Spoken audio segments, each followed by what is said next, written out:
Hey guys, Chad Prather, another Texas from the truck, because people keep asking me what I plan to do if elected governor. Well, there's a lot of things actually, and here's just a few things that matter to me. First of all, I want to make sure that Texas freedoms are always the top priority.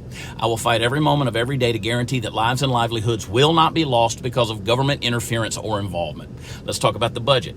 It's increased dramatically under Greg Abbott. We need to reverse the course. I believe less government is better government. I will not only stop the exorbitant spending, but will also clean house from the top down. It is time, way past time, to pull the plug on politicians and unelected bureaucrats that exist to keep you under their tyrannical thumbs. The fact of the matter is simple. The Texas state budget has increased by $39 billion under Greg Abbott, and we dare call him a conservative that's supposedly doing a good job. That's not conservative, folks. Listen, Texas ranks 34th in education, 31st in healthcare, 37th in crime and corrections, and 39th in opportunity. Yet we say we're great. We're being out-Texased by other states, folks. Texas needs a leader and not a follower that's blown around by the winds of popular political opinion. We must regain a reputation of greatness. Everyone knows right now that the state of Florida is far surpassing the rest because of a decisive and unapologetic governor. I promise you, I will lead. My priorities will be made according to the will of the people. The governor works for every citizen of Texas, and I promise you, I will never forget that. I will put competent task forces of our best Texas minds in place immediately to address the critical issues of the border, electric power, water supply, and property taxes. We will find solutions, and we will put Texas on a better course. These four issues are important to every single citizen in Texas, and if not addressed, will have a severe impact on all our lives as well as Texas prosperity.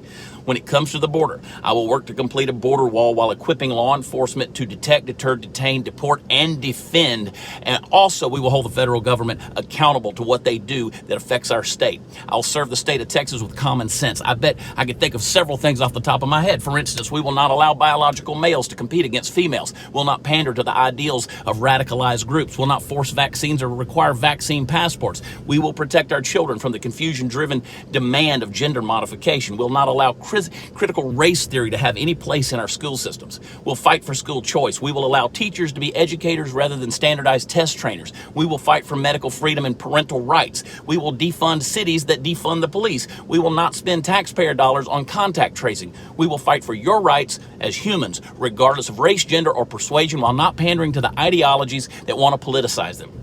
We will no longer subsidize ideologically driven idiocy. We will fight for the rights of the unborn, and we will assert that life begins at conception. We will defend your First Amendment rights and protect you from big media, big tech. Gun rights are your rights and shall not be infringed means exactly that. We will improve the state's infrastructure. We'll remember our roots of agriculture, farming, and ranching. We'll improve livestock disease management practices, and at the same time provide greater livestock disaster assistance and critical safety nets for producers. Folks, farming and ranching have always been a major part of our heritage, and by God, they're going to be a major part of our future. We will fight to protect the oil and gas industry in Texas. We will work to reestablish coal as a reliable producer of Texas energy. And we will explore the expanded use of nuclear power and try to find a cost-effective way to implement it. We will fight for election integrity and protect the election process. And by God, you better not even think about touching the Alamo or any other honored historic monument. There's a lot more I can say, but I want you to check me out. Prather2022.com. Please donate. Join the fight for freedom and for Texas greatness. I love y'all. God bless you, and God bless the great state of Texas.